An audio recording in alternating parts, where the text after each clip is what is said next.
তিন শ্রেণীর লোক আমি আল্লাহর দরবার থেকে পেনশন পাবে রে।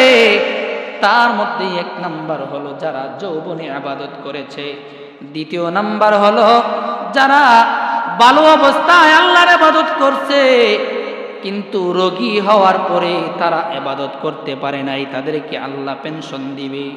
তৃতীয় নাম্বার হলো মুসাফির, মুসাফিরদেরকে আল্লাহ পেনশন দিবে। একটু বুঝাইয়া বললে বুঝতে পারবেন।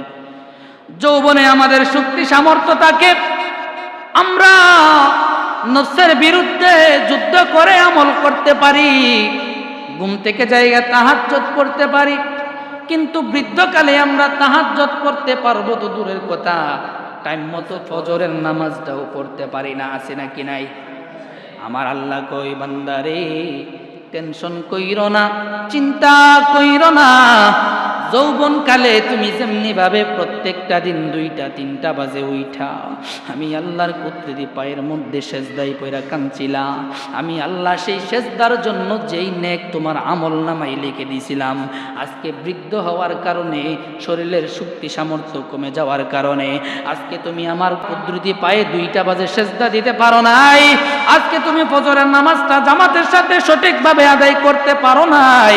বান্দা তুমি চিন্তা কইরো না, আমি আল্লাহ যৌবন কালে ইবাদতের বিনিময়ে আজকে বৃদ্ধকালে তোমারে আমি আল্লাহ পেনশন দেব। পেনশন এই যৌবনে তোমারে আমি যেই নেক তোমার আমল নামাই লেখা দিতাম রে, আজকে তুমি নামাজ না পড়ার কারণে, নামাজ না পড়তে পারার কারণেও আমি আল্লাহ তোমার আমল নামা থেকে নেক কেটে দেব না, কমাই দিব না, বরং যৌবনের হিসাব করে বৃদ্ধকালেও তোমার আমল নামাই নেকি লিখে দেব।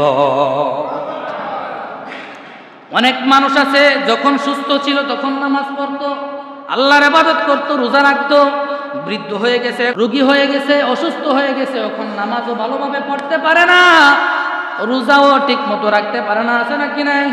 আমার আল্লাহ কই বান্দা টেনশন করার প্রয়োজন নাই, দুশ্চিন্তার কোনো প্রয়োজন নাই। শুনো শুনো, তুমি যখন সুস্থ ছিলা আমি আল্লাহর পাবন্দি করছো, আমি আল্লাহর হুকুম আহকাম মানছো, আমি আল্লাহ তোমার উপর রাজি খুশি হয়ে গেছি। আজকে বার্ধক্যের কারণে, অসুস্থতার কারণে, রোগ বেমারির কারণে আজকে তুমি নামাজ পড়তে পারো নাই, আজকে তুমি রোজা সঠিকভাবে রাখতে পারো নাই, আজকে তুমি সঠিকভাবে দান খয়রাত করতে পারো নাই। বান্দা টেনশন কইরো না, সুস্থ অবস্থায় তোমার আমলের কারণে আমি আল্লাহ খুশি হইয়া তোমার আমল নামাই যেই নেকটুকু লিখছিলাম সেই পরিমাণ নেকি আজকে বৃদ্ধ বয়সে তোমার রূপন্ত অবস্থায়ও তোমার আমল নামাই লিখে দিবেন কে? তৃতীয় নাম্বার মুসাফির, বাড়িতে থাকাকালীন মানুষ সুন্দর মতো আমল করছে, ফজরের নামাজটাকে মসজিদে জামাতের সাথে পড়ছে, এখন সফরে থাকাকালীন সে ফজরের নামাজটা জামাতের সাথে পড়তে পারে নাই। আমার আল্লাহ কই বান্দা চিন্তা কইরো না, ওই তুমি বাড়িতে থাকাকালীন তুমি যেইভাবে ফজরের নামাজটা মসজিদে জামাতের সাথে পড়ছিলা, যেই সোয়াব আমি তোমারে দিছিলাম, আজকে সফরে থাকার কারণে, সময়ের কারণে, দূরত্বের কারণে, ক্লান্তির কারণে আজকে তুমি নামাজটা জামাতে আদায় করতে পারো নাই, কিন্তু বান্দা আমি আল্লাহ তোমার জামাতের সোয়াব থেকে বঞ্চিত করব না, সেই জামাতের সোয়াব তোমার আমল নামাই লিখে দেব। আমল যদি না করি বাবা, হাসরের ময়দানে আপনি আমি আল্লাহর কাঠগড়ার মধ্যে ধরা পড়ে যাব। আল্লাহর কাঠগড়ার মধ্যে যেদিন ধরা পড়ে যাব, হিসাব বড় কঠিন হয়ে যাবে রে। এই দুনিয়া দুনিয়া নয়, আখিরাত নামক দুনিয়া একটা আছে নাকি নাই? আমি কেন বললাম যুবকদের যৌবনটা বড় মূল্যবান, কেন বললাম জানেননি? আমার নবী কয় উম্মতেরারে, হাসরের ময়দানে আমার আল্লাহ কিছু সংখ্যক, কিছু শ্রেণীর মানুষগুলারে আমার আল্লাহ আরশে আজিমের ছায়ার নিচে স্থান করে দেবে। কিসের নিচে? আরশে আজিমের ছায়ার নিচে। একটা কথা খেয়াল করুন বাবা, ওই হাসরের ময়দানে সূর্যটা মাথার অর্ধ হাত উপরে চলে আসবে, কেউ কারো বন্ধু হবে না, আপন হবে না। মানুষ পেরেশানির মধ্যে থাকবে, ইয়া নাফসি করে কাঁদবে, কেউ কারো আপন হবে না। কিন্তু আমার নবী কয়, ওই মানুষগুলা, কিছু মানুষ আছে যাদেরকে আল্লাহ ওই সূর্যের তাপ থেকে বাঁচাইয়া আরশে আজিমের ছায়ার নিচে স্থান দিবে। তাহলে তাদের জন্য আল্লাহ ইহসান করলো না জুলুম করলো? কথা কয় না, আমার কথা বুঝেননি। এই সূর্যের তাপ থেকে আল্লাহ সরাইয়া তাদের আরশে আজিমের নিচে স্থান করে দিবে। আল্লাহ তাদের উপর ইহসান করলো না জুলুম করলো?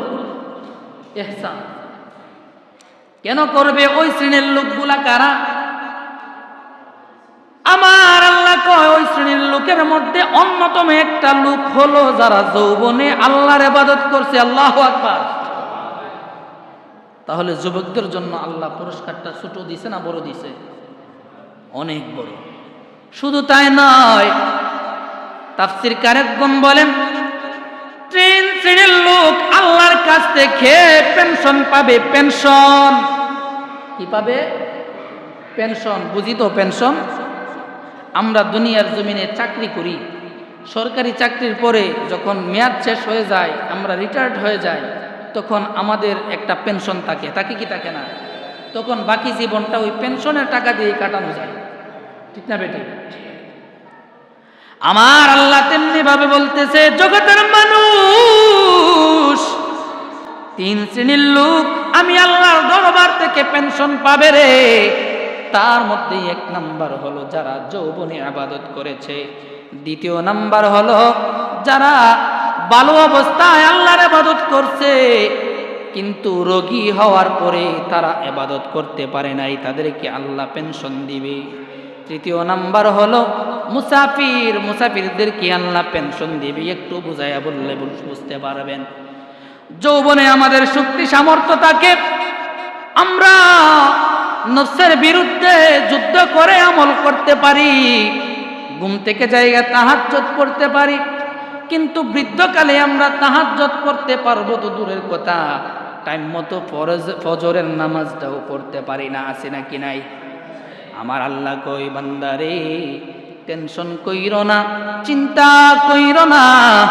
যৌবনকালে তুমি যেমনি ভাবে প্রত্যেকটা দিন 2টা 3টা বাজে উঠা আমি আল্লাহর কুদরতি পায়ের মধ্যে সেজদায় পইরা কাঁদছিলা, আমি আল্লাহ সেই সেজদার জন্য যেই নেক তোমার আমল নামাই লিখে দিয়েছিলাম, আজকে বৃদ্ধ হওয়ার কারণে, শরীরের শক্তি সামর্থ্য কমে যাওয়ার কারণে আজকে তুমি আমার কুদরতি পায়ে 2টা বাজে সেজদা দিতে পারো নাই, আজকে তুমি ফজরের নামাজটা জামাতের সাথে সঠিকভাবে আদায় করতে পারো নাই। বান্দা তুমি চিন্তা কইরো না, আমি আল্লাহ যৌবনকালে ইবাদতের বিনিময়ে আজকে বৃদ্ধকালে তোমারে আমি আল্লাহ পেনশন দেব। পেনশন এই যৌবনে তোমারে আমি যেই নেক তোমার আমল নামাই লেখা দিতাম রে, আজকে তুমি নামাজ না পড়ার কারণে, নামাজ না পড়তে পারার কারণেও আমি আল্লাহ তোমার আমল নামা থেকে নেক কেটে দেব না, কমাই দিব না, বরং যৌবনের হিসাব করে বৃদ্ধকালেও তোমার আমল নামাই নেকি লিখে দেব। অনেক মানুষ আছে যখন সুস্থ ছিল তখন নামাজ পড়তো, আল্লাহর ইবাদত করতো, রোজা রাখতো, বৃদ্ধ হয়ে গেছে এখন নামাজ, রোগী হয়ে গেছে, অসুস্থ হয়ে গেছে, এখন নামাজও ভালোভাবে পড়তে পারে না, রোজাও ঠিক মতো রাখতে পারে না। আছে নাকি নাই? আমার আল্লাহ কই, বান্দা টেনশন করার প্রয়োজন নাই, দুশ্চিন্তার কোনো প্রয়োজন নাই। শুনো শুনো, তুমি যখন সুস্থ ছিলা আমি আল্লাহর পাবন্দি করছো, আমি আল্লাহর হুকুম আহকাম মানছো, আমি আল্লাহ তোমার উপর রাজি খুশি হয়ে গেছি। আজকে বার্ধক্যের কারণে, অসুস্থতার কারণে, রোগ বেমারির কারণে আজকে তুমি নামাজ পড়তে পারো নাই, আজকে তুমি রোজা সঠিকভাবে রাখতে পারো নাই, আজকে তুমি সঠিকভাবে দান খয়রাত করতে পারো নাই। বান্দা টেনশন কইরো না, সুস্থ অবস্থায় তোমার আমলের কারণে আমি আল্লাহ খুশি হইয়া তোমার আমল নামাই যেই নেকটুকু লিখছিলাম সেই পরিমাণ নেকি আজকে বৃদ্ধ বয়সে তোমার রোগন্ত অবস্থায়ও তোমার আমল নামাই লিখে দিবেন কে? তৃতীয় নাম্বার মুসাফির, বাড়িতে থাকাকালীন মানুষ সুন্দর মতো আমল করছে, ফজরের নামাজটাকে মসজিদে জামাতের সাথে পড়ছে। এখন সফরে থাকাকালীন সে ফজরের নামাজটা জামাতের সাথে পড়তে পারে নাই। আমার আল্লাহ কই, বান্দা চিন্তা কইরো না, ওই তুমি বাড়িতে থাকাকালীন তুমি যেইভাবে ফজরের নামাজটা মসজিদে জামাতের সাথে পড়ছিলা, যেই সোয়াব আমি তোমারে দিছিলাম, আজকে সফরে থাকার কারণে, সময়ের কারণে, দূরত্বের কারণে, ক্লান্তির কারণে আজকে তুমি নামাজটা জামাতে আদায় করতে পারো নাই। কিন্তু বান্দা, আমি আল্লাহ তোমার জামাতের সোয়াব থেকে বঞ্চিত করব না। সেই জামাতের সোয়াব তোমার আমল নামাই লিখে দেব। এই জন্য সুস্থ থাকলে সুস্থতার মূল্যায়ন করার দরকার আছে নাকি নাই? গায়ে শক্তি সামর্থ্য থাকতে শক্তি সামর্থ্যের মূল্যায়ন দরকার আছে নাকি নাই? এই যৌবনের মূল্যায়ন বাবা যুবক করো রে, হাসরের ময়দানে আমার আল্লাহ আরশে আজিমের ছায়ার নিচে জায়গা করে দেবে। এই জন্য বাবা, এই দুনিয়া টাকার জায়গা না। দুনিয়াতে কি করছি সেকেন্ড, প্রত্যেকটা সেকেন্ড পাই টু পাই ন্যানো সেকেন্ডেরও হিসাব দিতে হবে। হবে কি হবে না? এই জন্য বাবা আল্লাহকে বই করুন, দুনিয়ার কাউকে নয়, আপনি আপনার নিজেকে বই করুন। দুনিয়ার কেউ আপনার বিরুদ্ধে সাক্ষী দিবে না, সাক্ষী দিবে আপনার হাত, সাক্ষী দিবে আপনার পা, সাক্ষী দিবে আপনার অঙ্গ প্রত্যঙ্গগুলা। এই জন্য অমুকের তুমুকের বই করে লাভ নাই, তারা আপনার আমার শত্রু হয়ে দাঁড়াবে না, বিপক্ষে আপনার আমার বিপক্ষে তারা সাক্ষ্য দিবে না। আপনার আমার বিপক্ষে যারা সাক্ষী দিবে, এই আমার দেহে জোড়া লাগানো হাত, আমার দেহে জোড়া লাগানো পা, আমার দেহে জোড়া লাগানো কর্ণ, আমার দেহে জোড়া লাগানো চোখ, কথা বলেন ঠিক না বেটি?